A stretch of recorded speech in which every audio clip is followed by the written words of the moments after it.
പ്രിയപ്പെട്ട വിദ്യാർത്ഥികൾക്ക് പുതിയൊരു ഓൺലൈൻ ക്ലാസ്സിലേക്ക് സ്വാഗതം. We are discussing the 9th chapter of plus 2 business studies and the name is financial management and we are in the third session. നമ്മൾ പഠിക്കുന്നത് plus two business സ്റ്റഡീസിലെ focus area base ചെയ്തുകൊണ്ടുള്ള 9ാമത്തെ ചാപ്റ്റർ ഫൈനാൻഷ്യൽ മാനേജ്മെൻറ്റ്. ആ പാഠത്തിൻ്റെ 3ാമത്തെ ക്ലാസ്സിലാണ് നാം ഇപ്പോഴുള്ളത്. ഇന്ന് ഡിസ്കസ് ചെയ്യുന്നത് വളരെ പ്രധാനപ്പെട്ട ഒരു കാര്യമാണ് capital structure and factors influencing capital structure. Class തുടങ്ങുന്നതിന് മുമ്പ് ഇതുവരെയായിട്ടും HSS ടൈംസ് എന്ന വിദ്യാഭ്യാസ ചാനൽ സബ്സ്ക്രൈബ് ചെയ്തിട്ടില്ല എങ്കിൽ സബ്സ്ക്രൈബ് ചെയ്യുക. കൂടാതെ തൊട്ടടുത്തുള്ള ബെൽ ബട്ടൺ കൂടെ എനേബിൾ ചെയ്യുക. അങ്ങനെയാണെങ്കിൽ പുതിയ ക്ലാസ്സുകൾ അപ്ഡേറ്റ് ചെയ്യുന്ന സമയത്ത് നിങ്ങൾക്ക് നോട്ടിഫിക്കേഷൻ ലഭിക്കുന്നതായിരിക്കും. അപ്പോൾ നമുക്ക് നമ്മുടെ ക്ലാസ് ആരംഭിക്കാം. നമ്മൾ കഴിഞ്ഞ ക്ലാസ്സിൽ പഠിച്ചത് സെക്കൻഡ് ക്ലാസ്സിൽ നമ്മൾ ഡിസ്കസ് ചെയ്തത് എന്തൊക്കെയാണ് കഴിഞ്ഞ ക്ലാസ്സിൽ പഠിച്ചതെന്ന് പറഞ്ഞേ? Yes, we discussed about financing decision and dividend decision. അവിടെ പഠിച്ച ഫൈനാൻസിങ് ഡിസിഷൻ എന്താ? Financing decision deals with determining A combination of different sources of capital. അവിടെ ഞാൻ കാണിച്ച അതേ ചിത്രമാണ് ഇപ്പോൾ നിങ്ങളുടെ മുമ്പിലുള്ളത്. An organization can raise the required fund mainly from two sources. They are owners fund and borrowed fund. ഒരു കമ്പനിക്ക് അതിനാവശ്യമായിട്ടുള്ള ക്യാപിറ്റൽ രണ്ട് തരത്തിൽ കണ്ടുപിടിക്കാം: owners fund and borrowed fund. Owners fund include equity share capital, preference share capital and retained earnings. Owners ഫണ്ടിനകത്ത് വരുന്നത് equity share capital വരുന്നു, preference share capital വരുന്നു, റീറ്റെയിൻഡ് ഏർണിങ്സ് വരുന്നു. ബോറോഡ് ഫണ്ട് ഇൻക്ലൂഡ്സ് ഡിബഞ്ചർ, കടപ്പത്രങ്ങൾ, കടം വാങ്ങിച്ച ബോറോ ചെയ്ത capital, borrowed capital or borrowed fund. ഇതിൽ വരുന്നത് ഡിബഞ്ചർ, കടപ്പത്രങ്ങൾ ഇഷ്യൂ ചെയ്ത് കളക്ട് ചെയ്ത ക്യാപിറ്റൽ, ലോങ് ടേം ലോൺ, ബാങ്കിൽ നിന്നും മറ്റ് ഏജൻസികളിൽ നിന്നും എടുത്തിരിക്കുന്ന ലോങ് ടേം ലോണുകൾ, കൂടാതെ പബ്ലിക് ഡെപ്പോസിറ്റ്. ഈ 3 കാര്യങ്ങളാണ് പ്രധാനമായിട്ടും ബോറോഡ് ഫണ്ടിനകത്ത് വരുന്നത്. അപ്പോൾ ഒരു കമ്പനി എന്ത് ചെയ്യണം? നേരത്തെ കഴിഞ്ഞ ക്ലാസ്സിൽ പറഞ്ഞ അതേ കാര്യം തന്നെ. ഒരു കമ്പനി അതിനാവശ്യമായിട്ടുള്ള ടോട്ടൽ ക്യാപിറ്റലിൽ കുറച്ച് ഇക്വിറ്റി ഷെയർ ഇഷ്യൂ ചെയ്യണം, കുറച്ച് പ്രിഫറൻസ് ഷെയറിനെ ഡിപ്പെൻഡ് ചെയ്യാം, കുറച്ച് ലോങ് ടേം ലോണിനെ ഡിപ്പെൻഡ് ചെയ്യാം, കുറച്ച് ഡിബഞ്ചറിനെ ഡിപ്പെൻഡ് ചെയ്യാം, അതുപോലെ തന്നെ എല്ലാം ഇൻക്ലൂഡ് ചെയ്തിട്ടുള്ള പബ്ലിക് ഡെപ്പോസിറ്റിനെ ഡിപ്പെൻഡ് ചെയ്യാം. ഇങ്ങനെ കമ്പനിക്ക് ആവശ്യമായിട്ടുള്ള ക്യാപിറ്റൽ വിവിധ സോഴ്സുകളിൽ നിന്നും കളക്ട് ചെയ്യാം. ഇങ്ങനെ ഒരു കമ്പനിക്ക് ഇപ്പോൾ നോക്കുക, ഈ ചിത്രത്തിലേക്ക് ഈ പിക്ചർ ഒന്ന് ഇവാലുവേറ്റ് ചെയ്യുക. ഒരു കമ്പനിയിൽ ഇക്വിറ്റി ഷെയർ ഉണ്ട്, പ്രിഫറൻസ് ഷെയർ ഉണ്ട്, ലോങ് ടേം ലോൺ ഉണ്ട്, ഡിബഞ്ചർ ഉണ്ട്. ഇത് ഈ കമ്പനിയുടെ ക്യാപിറ്റൽ സ്ട്രക്ചറാണ്. ഈ കമ്പനിയുടെ ക്യാപിറ്റൽ സ്ട്രക്ചർ, മൂലധനത്തിൻ്റെ ഘടന, structure of the capital structure. Capital structure refers to the mix or composition of long term sources of fund such as equity share capital, preference share capital, debenture, long term loan, reserves and surplus etc. അപ്പോൾ ഒരു കമ്പനിയുടെ ക്യാപിറ്റലിനകത്തുള്ള ഒരു കമ്പനിയുടെ total ക്യാപിറ്റലിൽ എത്ര equity share capital ഉണ്ട്, അതുപോലെ തന്നെ എത്ര പെർസെൻറ്റേജ് പ്രിഫറൻസ് ഷെയർ ക്യാപിറ്റൽ ഉണ്ട്, എത്രയാണ് ലോൺ ഉള്ളത്, എത്രയാണ് ഡിബഞ്ചർ ഉള്ളത് എന്ന ആ ഒരു പ്രപ്പോർഷൻ, ആ ഒരു അനുപാതം, ആ അനുപാതത്തെ വിളിക്കുന്ന പേരാണ് ക്യാപിറ്റൽ സ്ട്രക്ചർ എന്ന്. So the capital structure refers to the mix or composition of long-term sources of fund such as equity share capital, preference share capital, debenture, long-term loans and reserves and surplus. അപ്പോൾ ഈ ചിത്രം ഒന്ന്, ഈ diagram, ഈ chart ഒന്ന് നിങ്ങൾ നോക്കിയേ. ഇതൊരു കമ്പനിയുടെ ടോട്ടൽ ക്യാപിറ്റലാണ്. അതിനകത്ത് ഇത്രയും പെർസെൻറ്റേജ് ഇക്വിറ്റി ഷെയർ ആണ്, ഇത്ര പെർസെൻറ്റേജ് പ്രിഫറൻസ് ഷെയർ ആണ്, അതുപോലെ തന്നെ ഈ യെല്ലോ കളറിൽ കാണുന്നത് ഡിബഞ്ചർ ആണ്, ഈ കളറിൽ കാണുന്നത് ലോണാണ്. അപ്പോൾ ഒരു കമ്പനിയുടെ ടോട്ടൽ ക്യാപിറ്റലിനകത്ത് എത്രയാണ് ഇക്വിറ്റി ഷെയർ ഉള്ളത്, എത്രയാണ് പ്രിഫറൻസ് ഷെയർ ഉള്ളത്, എത്രയാണ് ഡിബഞ്ചർ ഉള്ളത്, എത്രയാണ് ലോൺ ഉള്ളത്, ഈ ഒരു പ്രപ്പോർഷനെ വിളിക്കുന്ന പേരാണ് ഈ കമ്പനിയുടെ ABC കമ്പനിയുടെ ക്യാപിറ്റൽ സ്ട്രക്ചർ, മൂലധനത്തിൻ്റെ ഘടന.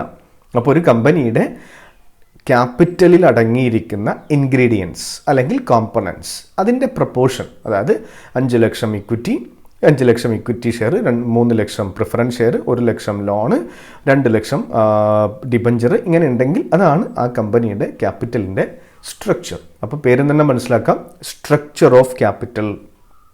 Structure of capital means mix or proportion of long-term sources of finance, mix or proportion of long-term sources of finance like equity share, preference share, debenture, loan, etc. in the total capital of a company is known as its capital structure.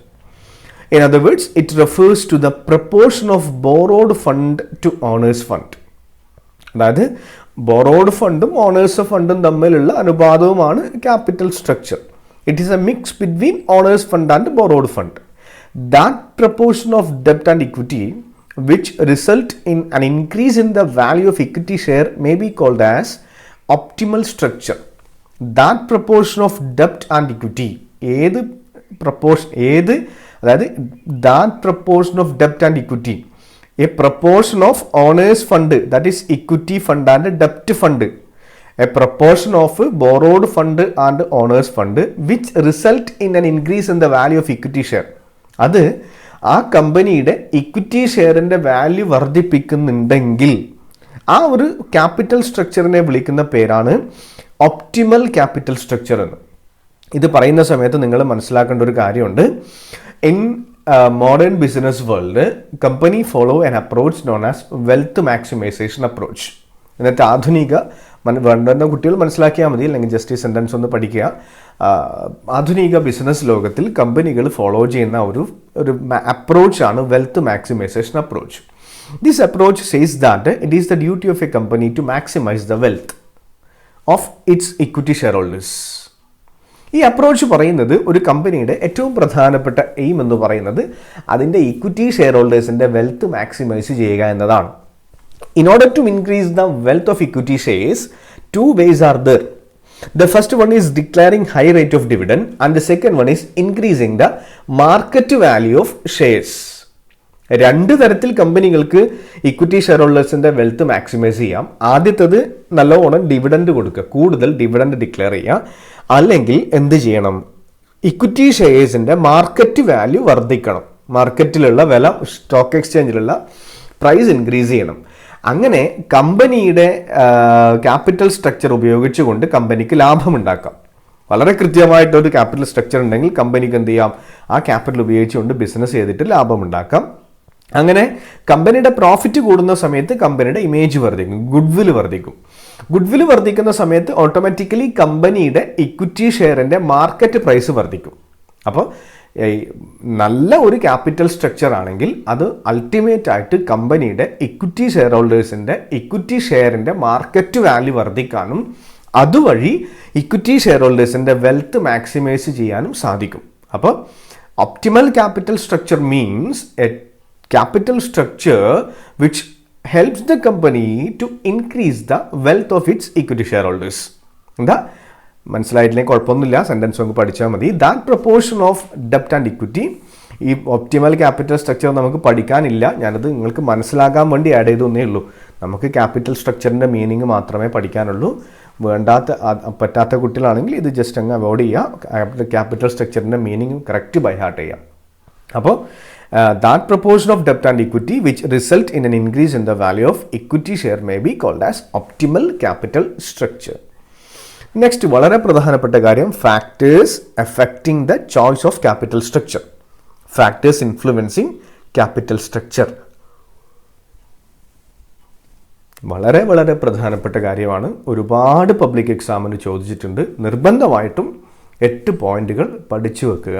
Factors affecting the choice of capital structure.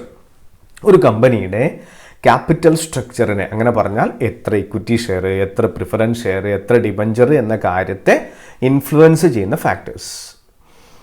8 point നിങ്ങൾക്ക് തന്നിട്ടുണ്ട്. 8ഉം പഠിക്കുക. കാരണം S A ചോദിച്ചു കഴിഞ്ഞാൽ 8 points with explanation is needed. S A ആണെങ്കിൽ 8 point വിത്ത് explanation ആവശ്യമാണ്. അപ്പോൾ ആദ്യം നിങ്ങൾ ചെയ്യേണ്ടത് 8 പോയിന്റ് ഒന്ന് ബൈ ഹാർട്ട് ചെയ്തോ. First one is trading on equity or financial leverage, trading on equity or financial leverage. Second one, flotation cost. Third one, risk consideration. Fourth one, flexibility. Fifth one, capital structure of other companies. Sixth one, legal framework. It is also known as regulatory framework. Textbook ഉള്ളത് regulatory framework എന്നതാണ്. Seventh one, stock market condition. And the last one, cash inflow of the business. അപ്പോൾ 8 പോയിന്റും എല്ലാ കുട്ടികളും by heart ചെയ്യുക. Factors influencing choice of or capital structure. ഇനി one by one ആയിട്ട് discuss ചെയ്യാം. The first one is trading on equity or financial leverage or capital gearing. 3 പേരുകളുണ്ട് ഇതിന്. ട്രേഡിംഗ് ഓൺ ഇക്വിറ്റി എന്നറിയപ്പെടുന്നു, ഫൈനാൻഷ്യൽ ലിവറേജ് എന്നറിയപ്പെടുന്നു, capital gearing എന്നുകൂടെ അറിയപ്പെടുന്നു. The first one is trading on equity. Trading on equity എന്ന് പറഞ്ഞു കഴിഞ്ഞാൽ ഇത് കുറച്ച് കാര്യങ്ങൾ ഡീപ്പായിട്ട് ഡിസ്കസ് ചെയ്യേണ്ട കാര്യമാണ്. എക്സാമ്പിളൊക്കെ വെച്ചിട്ട് എടുക്കേണ്ടതാണ്. പക്ഷേ ഞാൻ അത്ര ഡീറ്റെയിൽ ആയിട്ട് പോകുന്നില്ല, കാരണം നമ്മുടെ മുമ്പിൽ സമയം വളരെ ലിമിറ്റഡ് ആണ്. അപ്പോൾ പരീക്ഷയ്ക്ക് പഠിക്കുക എന്നുള്ള രീതിയിൽ മാത്രം ഞാനിപ്പോൾ അതിൻ്റെ മീനിങ് മാത്രമാണ് നിങ്ങളോട് ഡിസ്കസ് ചെയ്യുന്നത്. Trading on equity refers to the use of fixed cost sources of fund, അല്ലെങ്കിൽ ഫിക്സഡ് ഇൻകം ബിയറിംഗ് സെക്യൂരിറ്റീസ് എന്നും പറയാം. അപ്പോൾ ഞാൻ പറഞ്ഞു ഫിക്സഡ് ഇൻകം ബിയറിംഗ് സെക്യൂരിറ്റീസ് എന്നും പറയാം. ഞാനത് ജസ്റ്റ് ഒന്ന് അപ്ഡേറ്റ് ചെയ്തിട്ടുണ്ട്, ഒന്നുകൂടെ ഞാൻ പറയാം. Trading on equity refers to the use of fixed income bearing securities. The use of fixed income bearing securities. മനസ്സിലായിട്ടുണ്ടാവില്ല. ഈ ചിത്രം ഒന്ന് നോക്കിയേ. ഓണേഴ്സ് ഫണ്ടിനകത്ത് വരുന്നത് കാര്യങ്ങൾ ഏതൊക്കെയാണ്? Equity share capital, 9% preference shares. Borrowed ഫണ്ടിൽ 7% ഡിബഞ്ചേഴ്സ്. ലോങ് ടേം ലോണിന് ഇൻട്രസ്റ്റ് അറ്റ് ദ റേറ്റ് 8.2%. അപ്പോൾ ഇവിടെയൊക്കെ ഈ 9% പ്രിഫറൻസ് ഷെയർ എന്ന് പറഞ്ഞു കഴിഞ്ഞാൽ പ്രിഫറൻസ് ഷെയർ വാങ്ങിച്ചിരിക്കുന്ന ആൾക്കാർക്ക് 9% ഡിവിഡൻഡ് കിട്ടും. 7% ഡിബഞ്ചർ എന്ന് പറഞ്ഞു കഴിഞ്ഞാൽ ഈ ഡിബഞ്ചർ വാങ്ങിച്ചിരിക്കുന്ന ആൾക്കാർക്ക് 7% ഇൻട്രസ്റ്റ് കിട്ടും.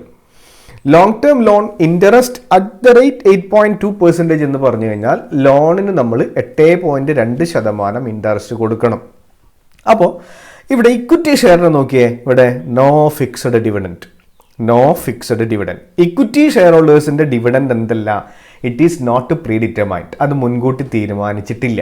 പക്ഷേ പ്രിഫറൻസ് ഷെയർ ഹോൾഡേഴ്സിന്റെ ഡിവിഡൻഡ് പ്രീ ഡിറ്റർമൈൻഡ് ആണ്, ഡിബഞ്ചർ ഹോൾഡേഴ്സിന്റെ ഇൻട്രസ്റ്റും പ്രീ ഡിറ്റർമൈൻഡ് ആണ്, ലോണിന്റെ ഇൻട്രസ്റ്റും പ്രീ ഡിറ്റർമൈൻഡ് ആണ്.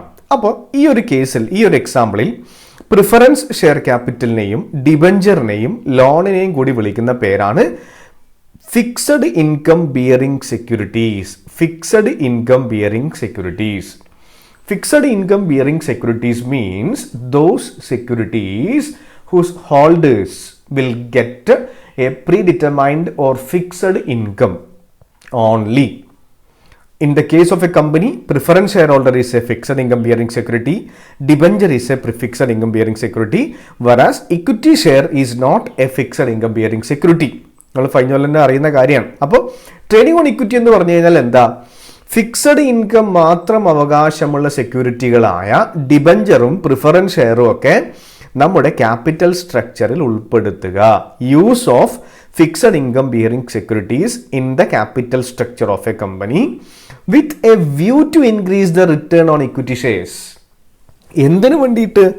ഇക്വിറ്റി ഷെയർ ഹോൾഡേഴ്സിന്റെ വരുമാനം വർദ്ധിപ്പിക്കുക എന്ന ലക്ഷ്യത്തോടു കൂടിയിട്ട്.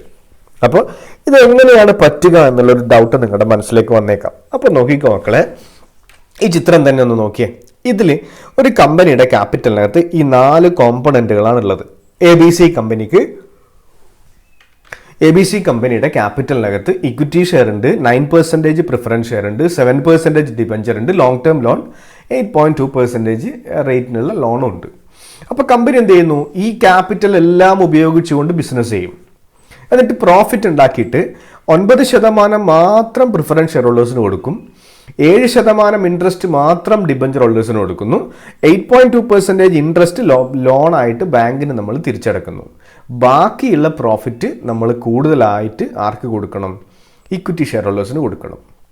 അങ്ങനെ ഫിക്സഡ് ഇൻകം മാത്രം അവകാശപ്പെടുന്ന ഡിബഞ്ചറും പ്രിഫറൻസ് ഷെയറും ഒക്കെ ഒരു കമ്പനിയുടെ ക്യാപിറ്റലിൽ ഉൾപ്പെടുത്തിക്കൊണ്ട്, ഒരു കമ്പനിയുടെ ക്യാപിറ്റൽ സ്ട്രക്ചറിൽ ഉൾപ്പെടുത്തിക്കൊണ്ട് ആ കമ്പനിയുടെ ഇക്വിറ്റി ഷെയർ ഹോൾഡേഴ്സിന് കൂടുതൽ വരുമാനം കൊടുക്കുന്നതിനെ, കൂടുതൽ റിട്ടേൺ പ്രൊവൈഡ് ചെയ്യുന്നതിനെ വിളിക്കുന്ന പേരാണ് trading on equity or financial leverage or capital gearing. Very very important ആണ്, വളരെ വളരെ പ്രധാനപ്പെട്ട കാര്യമാണ്. അപ്പോൾ കറക്റ്റ് മനസ്സിലാക്കുക. The term capital structure refers to trading on equity Trading on equity refers to the use of fixed income bearing securities like debenture, preference share in the capital structure of a company with a view to increase the return on equity shares. ഈ ചിത്രം കൂടെ നിങ്ങളുടെ മനസ്സിലേക്ക് കൊണ്ടുവരിക, ആ points, ആ meaning correct by heart ചെയ്യുക. Next one, flotation cost. രണ്ടാമത്തെ, the second factor influence the choice of capital structure is flotation cost. It is the cost incurred for floating bracket കാണാം issuing securities such as brokerage, underwriting commission, etc. It is generally less in case of debt instruments. Flotation cost എന്ന് പറഞ്ഞു കഴിഞ്ഞാൽ ഒരു company അതിൻ്റെ security ഷെയർസോ ഡിബഞ്ചേഴ്സോ ഒക്കെ issue ചെയ്യുന്ന സമയത്ത് ഉണ്ടാകുന്ന cost incurred while issuing security is known as flotation cost. Examples, brokerage, നമ്മൾ കൊടുക്കുന്ന ബ്രോക്കറേജ്, നമ്മൾ കൊടുക്കുന്ന അണ്ടർ റൈറ്റിംഗ് കമ്മീഷൻ. അതായത് അണ്ടർ റൈറ്റിംഗ് കമ്മീഷൻ എന്ന് പറഞ്ഞു കഴിഞ്ഞാൽ AFS ഒക്കെ പഠിക്കുന്ന കുട്ടികൾക്കറിയാം, ഷെയർ ഇഷ്യൂ ചെയ്യുന്ന സമയത്ത് എന്ത് ചെയ്യണം, നമ്മൾ അണ്ടർ റൈറ്റിംഗ് എന്ന് പറയുന്ന ഒരു പരിപാടിയുണ്ട്. അണ്ടർ റൈറ്റിംഗ് ചെയ്യുന്നത് എന്തിനാണെന്ന് വെച്ച് കഴിഞ്ഞാൽ ഒരു കമ്പനി, നമുക്കറിയാം, നിങ്ങൾ ഫസ്റ്റ് ഇയറിൽ പഠിച്ചതാണ്, ഒരു കമ്പനിയുടെ ഫോർമേഷനകത്ത് ചില സ്റ്റെപ്പുകളുണ്ട്. അതിനകത്ത് പ്രധാനമായിട്ടും 4 സ്റ്റെപ്പുകളാണുള്ളത്: promotion, incorporation, raising of capital, commencement of business. അപ്പോൾ തേർഡ് സ്റ്റെപ്പാണ് raising of capital. Raising of ക്യാപിറ്റലിൽ കമ്പനി ജനങ്ങൾക്ക് ഷെയർ ഇഷ്യൂ ചെയ്യുന്നു. അപ്പോൾ അവിടെ മിനിമം സബ്സ്ക്രിപ്ഷൻ എന്ന് പറയുന്ന ഒരു കാര്യമുണ്ട്. ഈ വർഷത്തെ ഇംപ്രൂവ്മെന്റ് എക്സാമിന് ചോദിച്ചിട്ടുണ്ടായിരുന്നു മിനിമം സബ്സ്ക്രിപ്ഷൻ്റെ കാര്യം. അപ്പോൾ മിനിമം സബ്സ്ക്രിപ്ഷൻ കിട്ടിയിട്ടില്ല എങ്കിൽ ഒരു കമ്പനിക്ക് 4th സ്റ്റേജിലേക്ക് പോകാൻ പറ്റില്ല. അതായത് കമൻസ്മെന്റ് ഓഫ് ബിസിനസ്സിന് അപ്ലൈ ചെയ്യാൻ വേണ്ടി പറ്റില്ല. അപ്പോൾ മിനിമം സബ്സ്ക്രിപ്ഷൻ കിട്ടാൻ വേണ്ടിയിട്ട് കമ്പനി ഏതെങ്കിലും ഏജൻസികളെ അപ്പോയിന്റ് ചെയ്യുന്നു. അങ്ങനെ അപ്പോയിന്റ് ചെയ്യുന്ന ഏജൻസികളെ വിളിക്കുന്ന പേരാണ് അണ്ടർ റൈറ്റേഴ്സ് എന്ന്. അവർക്കൊരു കമ്മീഷൻ കൊടുക്കണം. ആ കമ്മീഷന്റെ പേരാണ് അണ്ടർ റൈറ്റിംഗ് കമ്മീഷൻ എന്ന്. അത് ഫ്ലോട്ടേഷൻ കോസ്റ്റ് ആണ്. അതായത് ഷെയർ ഇഷ്യൂ ചെയ്യുന്ന സമയത്ത് നമ്മൾക്ക് ഉണ്ടാകുന്ന കോസ്റ്റ് ആണ്. അപ്പോൾ ജസ്റ്റ് മനസ്സിലാക്കുക, second element is flotation cost. It is the cost incurred for issuing securities such as brokerage, underwriting commission, etcetera. It is generally less in case of ഡെപ്റ്റ്. ഡെപ്റ്റിൻ്റെ കേസിൽ, ലോണിൻ്റെയും ഡിബഞ്ചറിൻ്റെ ഒക്കെ കേസിൽ ഇത് കുറവാണ്. അപ്പോൾ ഒരു സോഴ്സിനെ ഡിപ്പെൻഡ് ചെയ്തിട്ട് നമ്മൾ ക്യാപിറ്റൽ കണ്ടുപിടിക്കുന്ന സമയത്ത് അതിന് എത്ര ചെലവുണ്ട് എന്ന് നമ്മൾ മനസ്സിലാക്കണം. അതാണ് രണ്ടാമത്തെ കാര്യം, flotation cost. Third element is risk consideration. ഓരോ സോഴ്സിനും ഓരോ റിസ്ക് ഉണ്ടായിരിക്കും. അപ്പോൾ നമുക്കറിയാം, കമ്പനിയുടെ ക്യാപിറ്റൽ കളക്ട് ചെയ്യാൻ വേണ്ടിയിട്ട് വിവിധ സോഴ്സുകൾ ഉണ്ടെന്ന് നമ്മൾ പറഞ്ഞു. ഇക്വിറ്റി, പ്രിഫറൻസ്, ഡിബഞ്ചർ, ലോണൊക്കെ ഉണ്ടെന്ന് നമ്മൾ പറഞ്ഞു. അപ്പോൾ ഓരോ എലമെന്റിനുമുള്ള റിസ്ക് നമ്മൾ കൺസിഡർ ചെയ്യണം. യൂസ് ഓഫ് ഡെപ്റ്റ് increases financial risk of business. Use of risk increases financial risk of the business. കൂടുതലായിട്ട് നമ്മൾ ഡെപ്റ്റിനെ, കടം ഡിപ്പെൻഡ് ചെയ്ത് കഴിഞ്ഞാൽ, ലോണും ഡിബഞ്ചറൊക്കെ ഇഷ്യൂ ചെയ്ത് കഴിഞ്ഞാൽ അത് കമ്പനിയെ റിസ്ക് വർദ്ധിപ്പിക്കുന്നു, ഫൈനാൻഷ്യൽ റിസ്ക് വർദ്ധിപ്പിക്കുന്നു. Financial risk refers to a position when a company unable to meet its fixed financial obligations like a payment of interest, dividend on preference shares, etc. നേരത്തെ ഞാൻ പറഞ്ഞു നിങ്ങളോട്, ഫിക്സഡ് ഇൻകം ബിയറിംഗ് സെക്യൂരിറ്റീസ്. അപ്പോൾ 8% debenture issue ചെയ്യുക. Suppose A company depend more on 8% debenture. കൂടുതലായിട്ടും company issue ചെയ്തിരിക്കുന്നത് 8% debenture ആണ് എന്ന് വിചാരിക്കുക. അങ്ങനെ 8% ഡിബഞ്ചർ ഇഷ്യൂ ചെയ്ത് കഴിഞ്ഞാൽ ആ ഡിബഞ്ചർ വാങ്ങിച്ചിരിക്കുന്ന ആൾക്കാർക്ക് നിർബന്ധമായിട്ടും കമ്പനി 8% ഇൻട്രസ്റ്റ് ഒരു വർഷത്തിന്റെ അവസാനം കൊടുക്കണം. അങ്ങനെ കൊടുത്തിട്ടില്ല എങ്കിൽ ഡിബഞ്ചർ ഹോൾഡേഴ്സ് കമ്പനിക്കെതിരെ കേസ് ഫയൽ ചെയ്യും. കാരണം എന്താ, debenture holders are the creditors of a company. They have claim on the asset of business. അവർ കമ്പനിക്ക് പൈസ കടന്നുന്ന ആൾക്കാരാണ്. അവർക്ക് കമ്പനിയുടെ അസറ്റിന്റെ മുകളിൽ ക്ലെയിം ഉണ്ട്. അപ്പോൾ 2-3 വർഷം നമ്മൾ ഇൻട്രസ്റ്റ് കൊടുക്കുന്നില്ല എങ്കിൽ കമ്പനിക്കെതിരെ ഡിബഞ്ചർ ഹോൾഡേഴ്സും, ഇപ്പോൾ ബാങ്കിന് നമ്മൾ ഇൻട്രസ്റ്റ് കൊടുക്കുന്നില്ലെങ്കിൽ, ലോൺ റീപേയ്മെന്റ് നടത്തുന്നില്ലെങ്കിൽ ബാങ്ക് നമുക്കെതിരെ കേസ് ഫയൽ ചെയ്യും. അതാണ് ഫൈനാൻഷ്യൽ റിസ്ക് എന്ന് പറഞ്ഞു കഴിഞ്ഞാൽ. അപ്പോൾ കൂടുതലായിട്ട് നമ്മൾ ഡെപ്റ്റ് ഡിപ്പെൻഡ് ചെയ്ത് കഴിഞ്ഞാൽ 1-2 വർഷം നമുക്ക് വിചാരിച്ചത്രയും ലാഭം കിട്ടിയിട്ടില്ല എങ്കിൽ നമുക്ക് ഡിബഞ്ചർ ഹോൾഡേഴ്സിന് ഇൻട്രസ്റ്റ് കൊടുക്കാൻ പറ്റില്ല, ബാങ്കിൽ ലോൺ റീപേയ്മെന്റ് ചെയ്യാൻ പറ്റില്ല, പബ്ലിക് ഡെപ്പോസിറ്റ് ഹോൾഡേഴ്സിന് ഇൻട്രസ്റ്റ് കൊടുക്കാൻ വേണ്ടി പറ്റില്ല. അപ്പോൾ അവരുടെ മനസ്സിനകത്ത് പൈസ കിട്ടില്ല എന്നൊരു ധാരണ വരികയും അവർ കമ്പനിക്കെതിരെ കേസ് ഫയൽ ചെയ്യുകയും ചെയ്യുന്നു.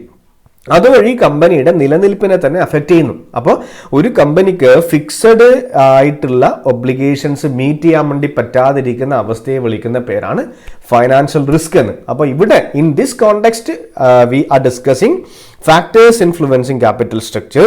The third factor is risk consideration. Risk associated with the different sources of capital must be considered before selecting a capital structure. That is financial risk. Financial risk refers to a position when a company unable to meet its fixed financial obligations like payment of interest, dividend on preference shares, etc. Next one flexibility. ഒരു കമ്പനിയുടെ capital structure നിർബന്ധമായിട്ടും flexible ആയിരിക്കണം. The capital structure should be designed in such a way that the company should be able to effect changes as and when required. The capital structure should be designed in such a way that the company should be able to effect changes as and when required. ആവശ്യമുള്ള സമയത്ത് മാറ്റങ്ങൾ വരുത്താൻ, changes introduce ചെയ്യാൻ വേണ്ടി പറ്റുന്ന രീതിയിലുള്ള capital structure ആയിരിക്കണം ഒരു കമ്പനി ഡിസൈൻ ചെയ്യേണ്ടത്. അതാണ് flexibility. The capital structure should be designed in such a way that the company should be able to effect changes as and when required. ആവശ്യമുള്ള സമയങ്ങളിൽ ആവശ്യമുള്ള മാറ്റങ്ങൾ വരുത്താൻ പറ്റുന്നതായിരിക്കണം ഒരു കമ്പനിയുടെ capital structure. Next fifth one, capital structure of other companies. മറ്റു കമ്പനികളുടെ capital structure. നമ്മൾ എ കമ്പനിയാണ്, നമ്മൾ ഉണ്ടാക്കുന്നത് ബിസ്ക്കറ്റ് ആണ്. ബി കമ്പനിയും ബിസ്ക്കറ്റ് ഉണ്ടാക്കുന്ന കമ്പനിയാണ്, നമ്മളെ പോലെ തന്നെയുള്ള കമ്പനിയാണ്. സി കമ്പനിയും നമ്മുടെ പോലെ തന്നെയുള്ള മറ്റൊരു ബിസ്ക്കറ്റ് ഉണ്ടാക്കുന്ന കമ്പനിയാണ്. അപ്പോൾ നമ്മളെ പോലുള്ള മറ്റു കമ്പനികളുടെ ക്യാപിറ്റൽ സ്ട്രക്ചർ എന്താണ് എന്നൊന്ന് പരിശോധിക്കാം. Capital structure of other company. A useful guidelines in the capital structure planning is the debt equity ratio of other companies in the same industry. നമ്മളെ പോലുള്ള മറ്റു കമ്പനികൾ എന്താണോ ഡിപ്പെൻഡ് ചെയ്തിരിക്കുന്നത് അതൊന്ന് കൃത്യമായിട്ട് പഠിച്ച് മനസ്സിലാക്കി കഴിഞ്ഞാൽ നമുക്ക് നമ്മുടെ കമ്പനിക്കും നല്ല ഒരു ക്യാപിറ്റൽ സ്ട്രക്ചർ ഡിസൈൻ ചെയ്യാൻ വേണ്ടി പറ്റും. അപ്പോൾ before choosing a capital structure of other similar companies should be considered. Next one, legal framework. നിയമപരമായിട്ടുള്ള constraints or regulatory framework. The structure of capital of a company is also influenced by the statutory requirement applicable to them. ഒരുപാട് നിയമങ്ങളുണ്ട് നമ്മുടെ രാജ്യത്ത് കമ്പനികളുടെ പ്രവർത്തനത്തിനെ control ചെയ്യാൻ വേണ്ടിയിട്ട്. പ്രധാനമായിട്ടും company നിയമം, ഇന്ത്യൻ കമ്പനീസ് ആക്ട്. അപ്പോൾ ഇന്ത്യൻ കമ്പനി നിയമപ്രകാരം എന്തൊക്കെ റെഗുലേഷൻസ് ഉണ്ടോ, എന്തൊക്കെ സെക്ഷൻസ് ഉണ്ടോ അതെല്ലാം നമ്മൾ കൺസിഡർ ചെയ്യണം. ആ നിയമപരമായിട്ടുള്ള കൺസ്ട്രെയിൻസിനെ വയലേറ്റ് ചെയ്യുന്ന രീതിയിൽ നമ്മൾ ക്യാപിറ്റൽ സ്ട്രക്ചർ ഡിസൈൻ ചെയ്ത് കഴിഞ്ഞാൽ ഗവൺമെൻറ് അല്ലെങ്കിൽ മറ്റ് ഏജൻസികൾ നമുക്കെതിരെ നിയമ നടപടികൾ സ്വീകരിക്കും. അപ്പോൾ ഇവിടെയുള്ള കമ്പനീസ് ആക്ട് വയലേറ്റ് ചെയ്തുകൊണ്ട് നമുക്ക് ഒരിക്കലും എന്ത് ചെയ്യാൻ പറ്റില്ല, ക്യാപിറ്റൽ സ്ട്രക്ചർ ഡിസൈഡ് ചെയ്യാൻ വേണ്ടി പറ്റില്ല. Before designing a capital structure, the organization must take into account the legal formalities in our nation. Next one is stock market condition. Stock market ഞാൻ കഴിഞ്ഞ ക്ലാസ്സിൽ തന്നെ പറഞ്ഞു. ഓഹരി വിപണി, നമ്മുടെ രാജ്യത്തുള്ള ഓഹരി വിപണിയിലെ കണ്ടീഷൻ നമ്മൾ കൺസിഡർ ചെയ്യണം. In the times of depression debentures are considered good. ഡിപ്രഷന്റെ സമയത്താണെങ്കിൽ ഡിബഞ്ചർ ആണ് നല്ലത്. While equity shares find a better market during boom period ആണെങ്കിൽ, ഞാൻ ഇതൊക്കെ ഡീറ്റെയിൽ ആയിട്ട് കഴിഞ്ഞ ക്ലാസ്സിൽ തന്നെ പറഞ്ഞിട്ടുണ്ട്, എന്താണ് ഡിപ്രഷൻ, എന്താണ് ബൂം എന്നും. ബിസിനസ് ഒക്കെ, അതായത് ഷെയർ ട്രേഡിംഗ് കൂടുന്ന സമയമാണ് ബൂം എന്ന് പറയുന്നത്, കുറയുന്ന സമയമാണ് ഡിപ്രഷൻ. ബൂം സ്റ്റേജിന്റെ പ്രത്യേകത ഒപ്റ്റിമിസം ആയിരിക്കും, ഡിപ്രഷൻ സ്റ്റേജിന്റെ പ്രത്യേകത പെസിമിസം ആയിരിക്കും. അപ്പം ഒപ്റ്റിമിസം എന്ന് പറഞ്ഞു കഴിഞ്ഞാൽ ശുഭാപ്തി വിശ്വാസം. ഒപ്റ്റിമിസത്തിന്റെ സമയത്ത് ബൂം പീരീഡിൽ ഇൻവെസ്റ്റേഴ്സ് റിസ്ക് എടുക്കാൻ തയ്യാറാണ്. അതുകൊണ്ട് തന്നെ അവർ പ്രിഫർ ചെയ്യുക ഇക്വിറ്റി ഷെയർസ് ആണ്. ഇനി ഡിപ്രഷന്റെ സമയത്ത് സേഫ് ആയിട്ടുള്ള ഇൻസ്ട്രുമെന്റ് ആയിട്ടുള്ള ഡിബഞ്ചർ ആണ് ആര് പ്രിഫർ ചെയ്യുക, ജനങ്ങൾ, ഇൻവെസ്റ്റേഴ്സ് പ്രിഫർ ചെയ്യുക. അപ്പോൾ നിലവിലുള്ള സ്റ്റോക്ക് മാർക്കറ്റ് കണ്ടീഷൻ നിർബന്ധമായിട്ടും കൺസിഡർ ചെയ്തിരിക്കണം കമ്പനികൾ ക്യാപിറ്റൽ സ്ട്രക്ചർ ഡിസൈഡ് ചെയ്യുന്ന സമയത്ത്. The 8th point is cash inflow of the business. Companies which have regular cash inflow can issue more debt capital as compared as they are in a position to repay the debt regularly. കമ്പനിയിലേക്കുള്ള ക്യാഷിൻ്റെ ഒഴുക്ക്, inflow, ചില കമ്പനികളിലേക്ക് cash inflow കൂടുതലായിരിക്കും. നമ്മുടെ കമ്പനിയിലേക്കുള്ള ക്യാഷിൻ്റെ വരവ്, inflow കൂടുതലാണെങ്കിൽ നമുക്ക് ഡെപ്റ്റിനെ കൂടുതൽ depend ചെയ്യാം. കാരണം നമ്മുടെ കമ്പനിയിൽ എപ്പോഴും ആവശ്യത്തിന് പണമുണ്ട്. ആവശ്യത്തിന് പണമുണ്ടെങ്കിൽ നമുക്ക് എന്ത് കൊടുക്കാൻ വേണ്ടി പറ്റും? ഡിബഞ്ചർ ഹോൾഡേഴ്സിന് ഇൻട്രസ്റ്റും ബാങ്കിന് ലോണൊക്കെ കൃത്യമായിട്ട് റീപേ ചെയ്യാൻ വേണ്ടി പറ്റും. അപ്പോൾ നമ്മൾ ഇങ്ങോട്ടേക്കുള്ള പണത്തിൻ്റെ വരവ് സ്റ്റേബിൾ ആണെങ്കിൽ, അല്ലെങ്കിൽ കൂടുതലായിട്ട് പണം നമ്മുടെ കമ്പനിയിലേക്ക് വരുന്നുണ്ടെങ്കിൽ എന്ത് ചെയ്യാം? നമുക്ക് കൂടുതൽ ഡെപ്റ്റിനെ ഡിപ്പെൻഡ് ചെയ്യാം. ഇനി ക്യാഷ് ഇൻഫ്ലോ കുറവാണെങ്കിൽ നമ്മൾ കൂടുതൽ ഡെപ്റ്റ് ഡിപ്പെൻഡ് ചെയ്യാൻ വേണ്ടി പാടില്ല. നമ്മൾ കൂടുതൽ, അതായത് ഇക്വിറ്റിയെ ഡിപ്പെൻഡ് ചെയ്യണം, ഇക്വിറ്റി ഷെയർസിനെ ഡിപ്പെൻഡ് ചെയ്യണം. അതാണ് companies which have regular cash inflow can issue more ഡെപ്റ്റ് capital as they are in A position to repay the ഡെപ്റ്റ് regularly. അപ്പോൾ 8 പോയിന്റ് മനസ്സിലാക്കുക. Trading on equity, factors affecting the choice of capital structure ആണ് trading on equity. Flotation cost, risk consideration, flexibility, capital structure of other companies, legal framework, stock market condition, cash inflow of the business. അപ്പോൾ ഈ class ഇവിടെ അവസാനിപ്പിക്കുകയാണ്. ബാക്കിയുള്ള കാര്യങ്ങൾ അടുത്ത 2 ക്ലാസ്സുകളായിട്ട് discuss ചെയ്യാം. Thank you.